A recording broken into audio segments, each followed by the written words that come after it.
Rebonsoir, hola, namasté. Alors on se retrouve pour la deuxième partie de la vidéo. Alors j'explique ce qui s'est passé, hein. C'est que j'ai tourné la vidéo d'à peu près 1 heure et ça s'est coupé au bout d'1 heure. Donc en fait c'est un mal pour un bien parce que dans le mal il y a aussi du positif à retenir. Il faut juste savoir en prendre conscience et le repérer. C'est que si la vidéo était trop longue, du coup vous pouvez la regarder en deux parties un peu plus tard, hein, dans votre journée, votre semaine ou les semaines à venir. Pour faciliter la reprise, je reprends 3-4 phrases avant, comme ça vous pouvez vous retrouver, vous situer dans le livre.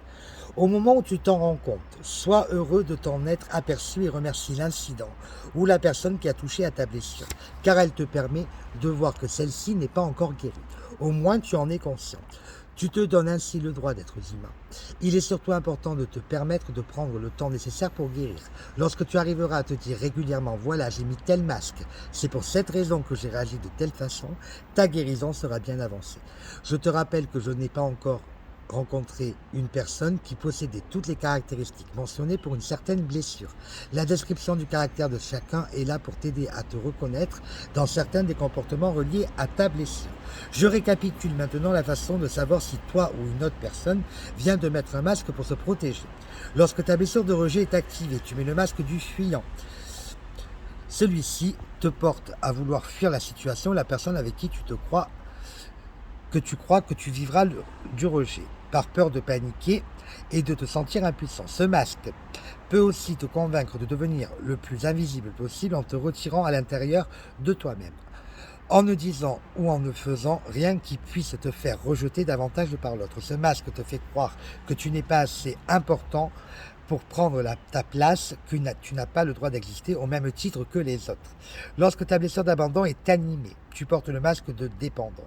Celui-ci te fait devenir comme un petit enfant qui a besoin et qui cherche l'attention en pleurant, en te plaignant ou en étant soumis à ce qui se passe, car tu crois que tu ne peux y arriver seul. Ce masque te fait faire des pirouettes pour éviter qu'on te laisse ou pour avoir plus d'attention. Il peut même te convaincre d'aller jusqu'à te rendre malade ou être victime de différents problèmes pour obtenir le support ou le soutien recherché.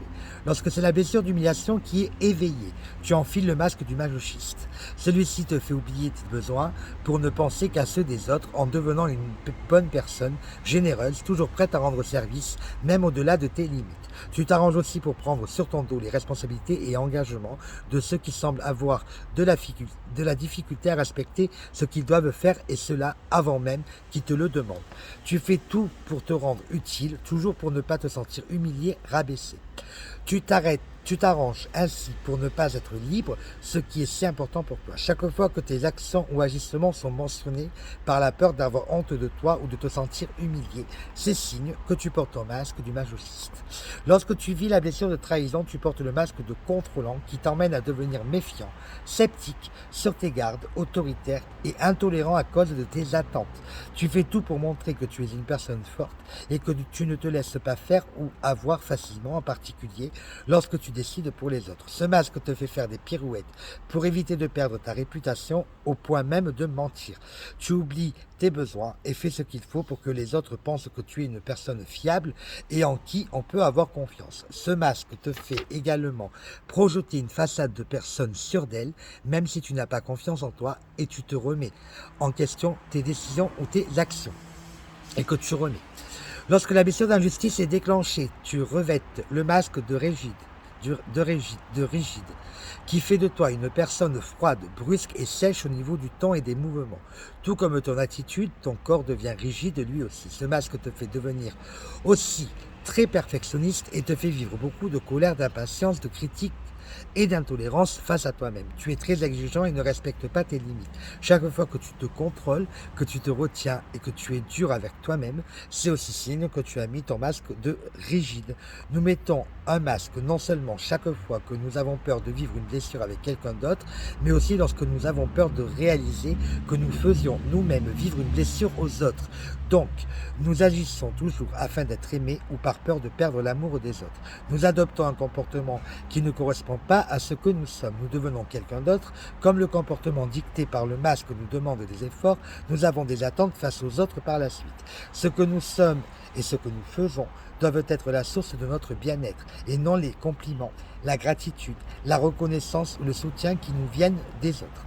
N'oublie pas cependant à quel point ton ego peut te jouer des tours pour ne pas devenir conscient de tes blessures. L'ego est convaincu que si l'humain en devient conscient et qu'il les élimine, ceci ne sera plus protégé et il souffrira. Voici la façon dont chaque type de caractère se laisse jouer des tours par son ego. Le fuyant se fait croire qu'il s'occupe bien de lui-même et des autres pour ne pas se sentir pour ne pas sentir les différents rejets vécus.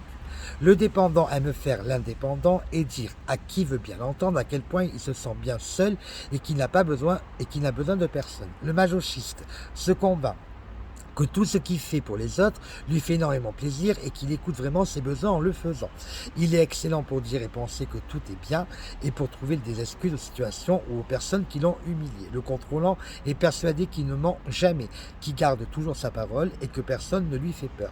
Le rigide aime bien dire à tout un chacun combien il est juste, que sa vie est sans problème et il aime croire qu'il a beaucoup d'amis et qu'il aime comme il est.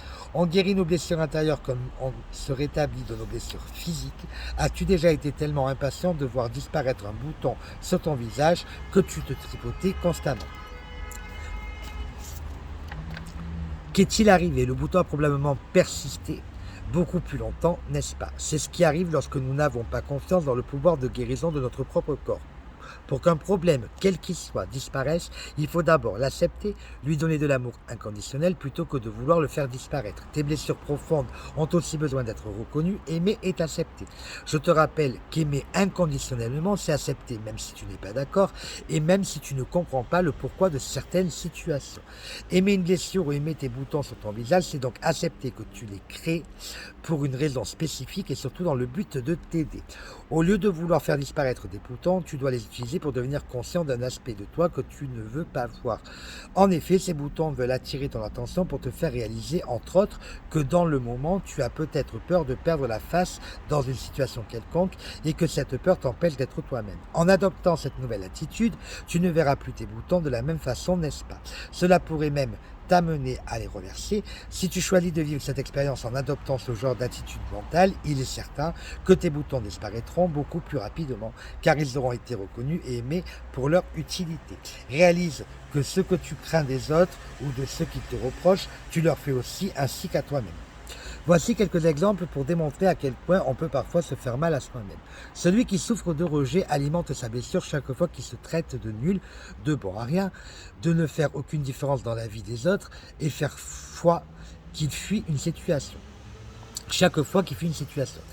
Celui qui vit de l'abandon nourrit sa blessure chaque fois qu'il abandonne un projet qui lui tenait à cœur, qui se laisse tomber, qui ne s'occupe pas assez de lui-même et qui ne se donne pas l'attention dont il a besoin. Il fait peur aux autres en s'accrochant trop à eux et s'arrange ainsi pour les perdre et se retrouver à nouveau seul. Il fait beaucoup souffrir son corps, se créant des maladies pour attirer l'attention. Celui qui souffre d'humiliation alimente sa blessure chaque fois qu'il se rabaisse, qu'il se compare aux autres en se diminuant et qu'il s'accuse d'être gros, pas bon, sans volonté, profiteur. Il s'humilie en portant des vêtements qui le désavantagent et en les salissant. Il fait souffrir son corps en lui donnant trop de nourriture à digérer et à assimiler. Il se fait souffrir en prenant sur lui les responsabilités des autres, ce qui le prive de sa liberté et de temps pour lui-même. Celui qui vit la trahison entretient sa blessure en se mentant, en se faisant croire des choses fausses et en ne tenant pas ses engagements avec lui-même. Il se punit en faisant tout lui-même parce qu'il ne fait pas confiance aux autres et qu'il ne délègue pas. Ou lorsqu'il le fait, il est tellement occupé à vérifier ce que les autres font qu'il se prive de bon temps pour lui-même. Celui qui souffre d'injustice favorise sa blessure en étant beaucoup trop exigeant avec lui-même. Il ne respecte pas ses limites et se fait vivre beaucoup de stress. Il est injuste envers lui-même car il se critique et a de la difficulté à voir ses qualités et ce qu'il fait de bien. Il souffre quand il ne voit seulement que ce qui n'est pas fait ou l'erreur qui a été commise. Il se fait souffrir en ayant de la difficulté à se faire plaisir.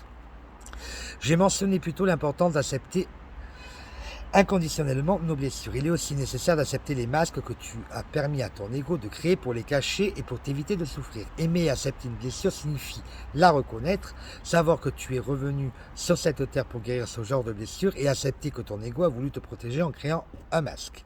Ensuite, remercie-toi d'avoir eu le courage de créer et d'entretenir un masque qui a contribué à t'aider à survivre. Aujourd'hui, par contre, ce masque te nuit plus qu'il ne t'aide.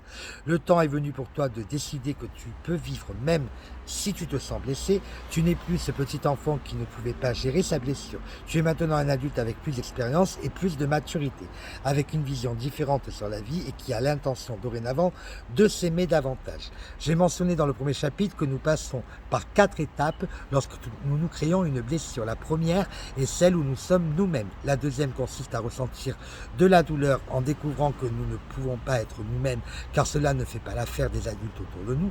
Malheureusement, les adultes ne réalisent pas que les enfants essaient de découvrir qui il est et au lieu de le laisser être lui-même, ils sont davantage occupés à dire à l'enfant qui il devait être. La troisième étape représente celle de la révolte face à la douleur vécue. C'est à ce moment que l'enfant commence à faire des crises et à résister à ses parents. La dernière étape, la résignation, est celle où nous décidons de nous créer un masque pour essayer de ne pas décevoir les autres et surtout pour ne pas revivre la souffrance qui résulte du fait de ne pas avoir été accepté lorsque nous étions nous-mêmes. La guérison sera complète lorsque tu arriveras à inverser ces 4 étapes en commençant par la 4e et en retournant à la première, celle où tu redeviens toi-même. Dans ce processus, la première chose à faire est de devenir conscient du masque que tu portes. Tu y parviendras grâce aux 5 chapitres décrivant chacune des blessures. La deuxième étape est vécue lorsque tu éprouves de la révolte à la lecture de ces chapitres ou lorsque tu ressens de la résistance à accepter ta responsabilité, préférant accuser les autres de tes souffrances. Dis-toi bien qu'il est normal pour tout être humain de résister lorsqu'il découvre des aspects de lui qu'il n'aime pas. Cette étape est vécue différemment par chacun. Certains expérimentent plus de révolte et de résistance que d'autres. L'intensité de la révolte dépend de ton degré d'acceptation, d'ouverture et du degré de ta blessure, au moment où tu prends conscience de ce qui se passe en toi. La troisième étape est celle où tu dois te donner le droit d'avoir souffert et d'en avoir voulu à l'un de tes parents ou aux deux. Plus tu ressens la souffrance que l'enfant en toi a vécue, plus tu auras de compassion pour lui et plus cette étape sera faite en profondeur. C'est aussi durant cette étape que le lâcher-prise envers tes parents se fera en ayant de la compassion pour leur propre souffrance. Enfin, la 4e étape est celle où tu redeviens toi-même, celle où tu cesses de croire que tu as encore besoin de porter tes masques pour te protéger. Tu acceptes que la vie soit remplie d'expériences qui servent à t'apprendre ce qui est bénéfique et intellige pour toi. C'est ce qu'il s'appelle l'amour de soi. Comme l'amour a un grand pouvoir de guérison et de regain d'énergie, prépare-toi à observer plusieurs transformations dans ta vie. Au niveau de tes relations avec les autres ainsi qu'au niveau physique, c'est-à-dire des guérisons ou des changements dans ton corps physique. Souviens-toi que t'aimer signifie te donner le droit d'être tel que tu es pour le moment et t'accepter même si tu fais aux autres ce que tu leur reproches. L'amour n'a rien à voir avec ce que tu fais ou ce que tu possèdes. T'aimer, c'est donc te donner le droit de parfois blesser les autres en les rejetant, en les abandonnant, en les humiliant, en les trahissant ou en étant injuste envers eux malgré toi. Voilà une étape importante vers la guérison de tes blessures. L'amour véritable est l'expérience d'être toi-même. Pour atteindre cette étape le plus rapidement, je te suggère à la fin de chaque journée de faire un bilan de ce qui s'est passé. Découvre le masque qui a pris le dessus en te faisant réagir lors de telles situations ou en te dictant ta conduite avec les autres ou avec toi-même. Prends ensuite le temps de noter tes observations sans oublier surtout d'inscrire comment tu t'es senti. Pour terminer, pardonne-toi en te donnant le droit d'avoir utilisé ce masque, sachant qu'à ce moment-là, tu croyais sincèrement que c'était le seul moyen de te protéger. Je te rappelle que te sentir coupable et d'accuser est le meilleur moyen pour continuer à réagir de la même façon lorsqu'une situation semblable se représentera. Aucune transformation n'est possible sans acceptation. De toute façon, peux-tu savoir si tu vis pleinement cette acceptation lorsque tu sauras que ton comportement qui vient d'affecter quelqu'un d'autre ou toi-même fait partie d'être un humain et que tu acceptes d'en assumer les conséquences, quelles qu'elles soient. Cette notion de responsabilité est primordiale pour t'accepter véritablement. Le fait d'être humain signifie que tu ne peux pas plaire à tous et que tu as le droit d'avoir certaines réactions humaines qui peuvent déplaire. Accepte-toi sans te juger ni te critiquer. L'acceptation est donc l'élément déclencheur pour mettre en marche la guérison. En effet, tu découvriras à ta grande surprise que plus tu te donnes le droit de trahir, de rejeter, d'abandonner, d'humilier, d'être injuste, moins tu le feras. Surprenant, n'est-ce pas? Si tu suis mes enseignements depuis un certain temps, tu n'en es pas étonné. Sinon, je ne te demande pas de me croire ou de comprendre, car cette notion ne peut être comprise intellectuellement. Elle a plutôt besoin d'être expérimentée. Je répète cette grande loi spirituelle d'amour dans tous mes livres, ateliers et conférences, car elle a besoin d'être entendue à maintes reprises avant d'être intégrée. En te donnant le droit de faire aux autres ce que tu crains de vivre, au point de t'avoir créé un ou des masques pour te protéger, il te sera beaucoup plus facile de donner le droit aux autres d'agir de la sorte et de parfois avoir des comportements qui viennent réveiller tes blessures. Prenons l'exemple du père qui décide de déshériter l'une de ses filles qui s'est complètement rebellée contre lui. Elle n'a pas voulu faire des études et devenir quelqu'un de bien, comme si il s'y attendait, vu son grand talent. Elle peut percevoir cette décision comme étant une trahison, un abandon, un rejet, une humiliation ou une injustice. Tout dépend de ce qu'elle a vécu est venue régler sur cette terre. J'ai connu une jeune femme qui a vécu cette expérience et elle l'a ressentie comme une trahison parce qu'elle n'aurait jamais cru que son père irait jusque-là. Elle espérait plutôt que son père l'accepte dans ses choix en finissant par admettre qu'elle avait le droit de faire ce qu'elle voulait de sa vie. Le seul moyen pour elle de guérir cette blessure est d'arrêter de s'attirer des situations où elle vit de la trahison avec les hommes de sa vie et en premier lieu de réaliser que son père s'est lui aussi senti trahi par elle. Le fait que sa fille n'ait pas répondu à ses attentes est pour lui une forme de trahison. Il peut se dire qu'après tout ce qu'il a fait pour elle, elle aurait dû être reconnaissante, devenir une jeune femme plus responsable et lui faire honneur. Il espérait lui aussi qu'elle revienne un jour lui dire qu'il avait raison et lui faire amende honorable. Ce qui se passe entre le père et sa fille nous indique que cet homme a vécu ce même genre de trahison avec sa propre mère et que cette dernière l'a expérimenté elle aussi avec lui. En vérifiant ce que nos parents ont vécu lorsqu'ils étaient plus jeunes, nous nous apercevons que l'histoire se répète de génération en génération, et ce tant qu'un pardon véritable n'est pas fait. Cela nous aide à avoir plus de compassion et de compréhension à l'égard de nos parents.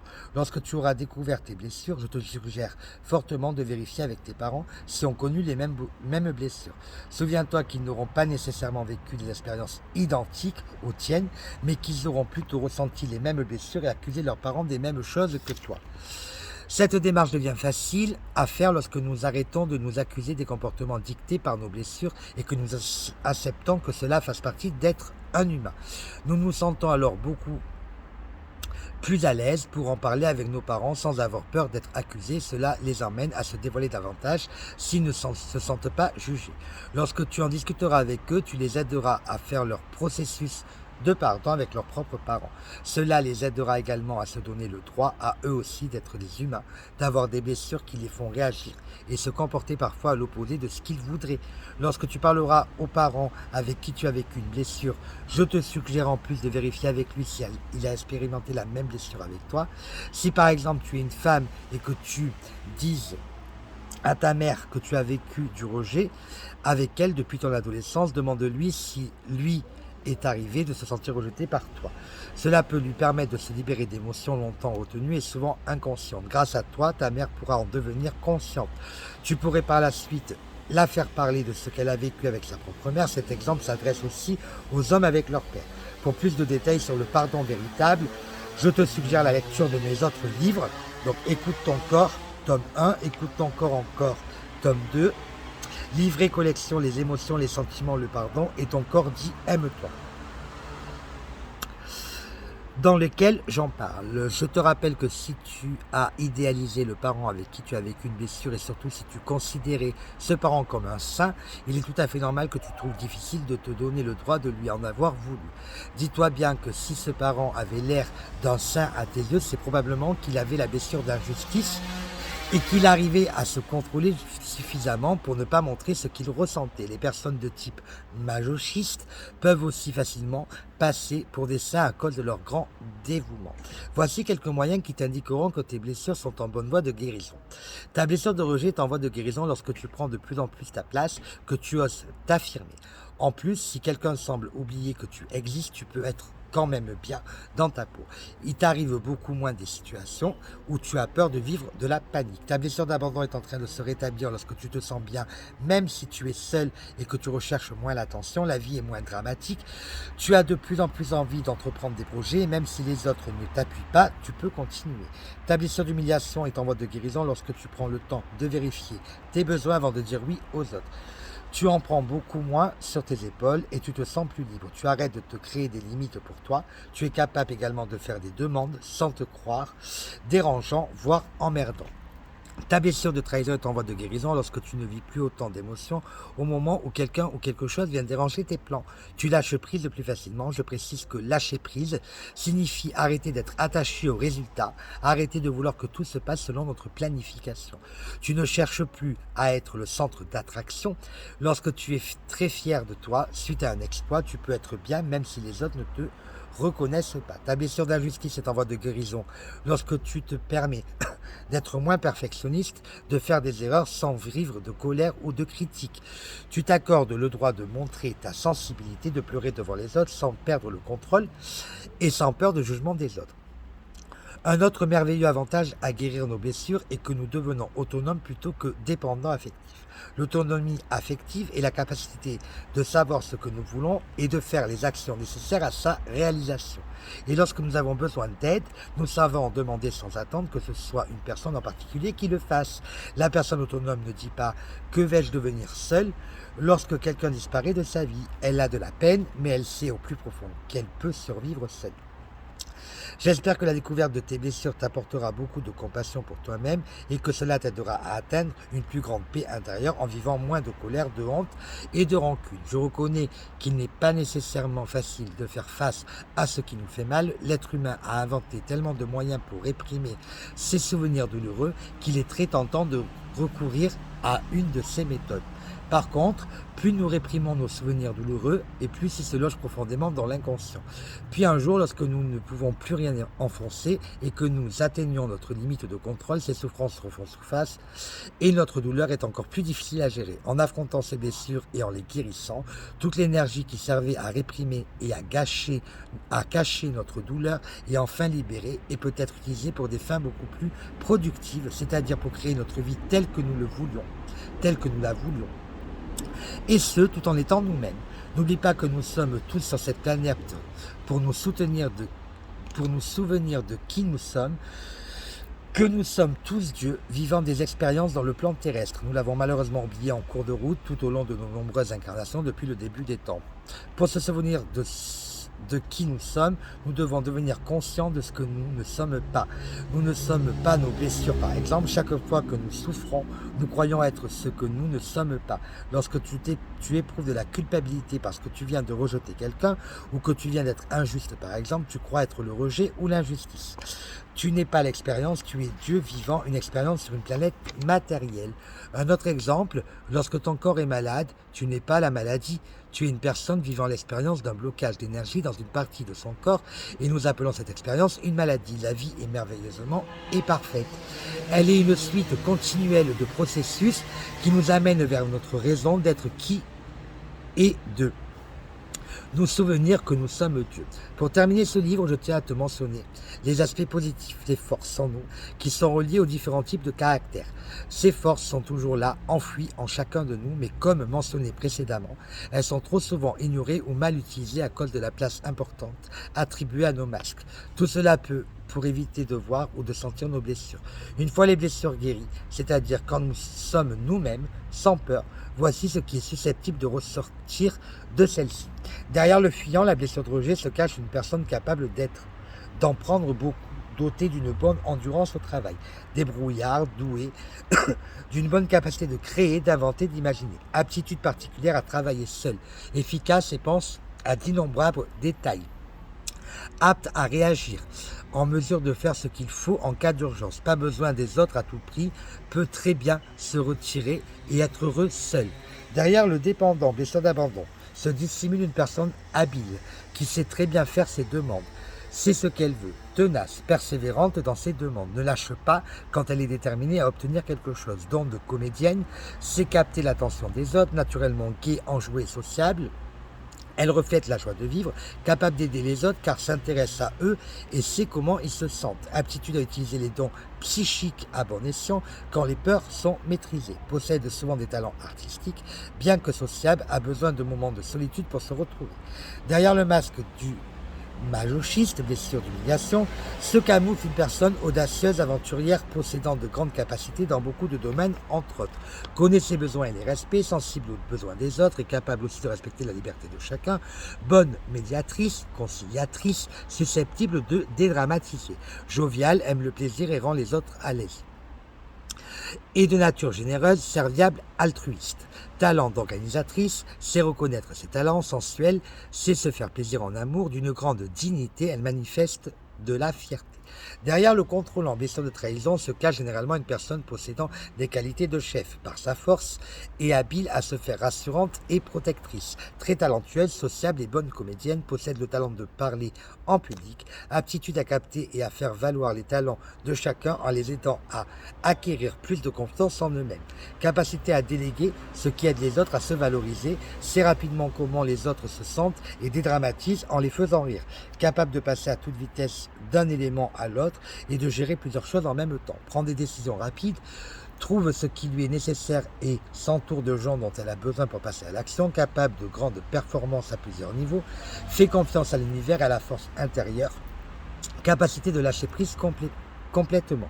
Derrière le rigide désir d'injustice se dissimule une personne créative qui a beaucoup d'énergie, dotée d'une grande capacité de travail, ordonnée et excellente pour produire un travail qui exige de la précision, soucieuse, très douée pour s'occuper et veiller aux détails, capacité de simplifier, d'expliquer clairement pour enseigner, très sensible, c'est ce que les autres ressentent en vérifiant son propre senti, c'est ce qu'elle doit savoir au moment opportun, trouve la personne juste pour accomplir une tâche spécifique et la chose exacte et précise à dire. Enthousiaste, vivante et dynamique, n'a pas besoin des autres pour se sentir bien, tout comme le fuyant en cas d'urgence, elle sait quoi faire et elle le fait elle-même, parvient à faire face aux situations difficiles. Comme tu as pu le constater, certaines forces se retrouvent dans plus d'une blessure, ce qui a pour effet de décupler ces dernières. Elles deviennent donc des atouts extraordinaires pour manifester ce que tu veux. En reconnaissant la personne unique que tu es, tu ne peux manquer de représenter une source d'inspiration énergisante. Je répète que la création de nos masques exprime la plus grande trahison entre toutes, celle d'avoir oublié que nous sommes Dieu. Voilà pourquoi l'acrostiche des 5 blessures arrive au mot trahir, T pour trahison, R de rejet, A d'abandon, H d'humiliation et I d'injustice. Je termine ce livre en t'offrant un poème du poète suédois Ishmar Soderberg. Nous voulons tous être aimés, à défaut être admirés, à défaut être redoutés, à défaut être haïs et méprisés. Nous voulons éveiller une émotion chez autrui, quelle qu'elle soit. L'âme frissonne devant le vide et recherche le contact à n'importe quel prix. Voilà pour la fin de ce livre audible. Je vous laisse méditer sur ce dernier poème que je découvre et que je trouve magnifique et plein de sens. Vous me mettrez un petit commentaire pour savoir si celle-ci vous a plu de capsule. Voilà, j'avais envie de faire ça pour les personnes qui n'aimaient pas lire, qui n'avaient pas le temps de lire, de se poser. Voilà, c'est pas quelque chose qui plaît à tout le monde. Chacun son domaine de compétences. Je ferai peut-être la même chose avec la suite du livre, parce qu'il y a un numéro 2, il y a une suite à ce livre. Donc je prendrai le temps de l'étudier, de le lire, et puis d'ici quelques mois, vous faire la même capsule qu'à présent avec ce livre-là. Voilà. N'oubliez pas, la victoire est au bout du chemin, au bout du parcours, à condition que l'on s'en donne les moyens.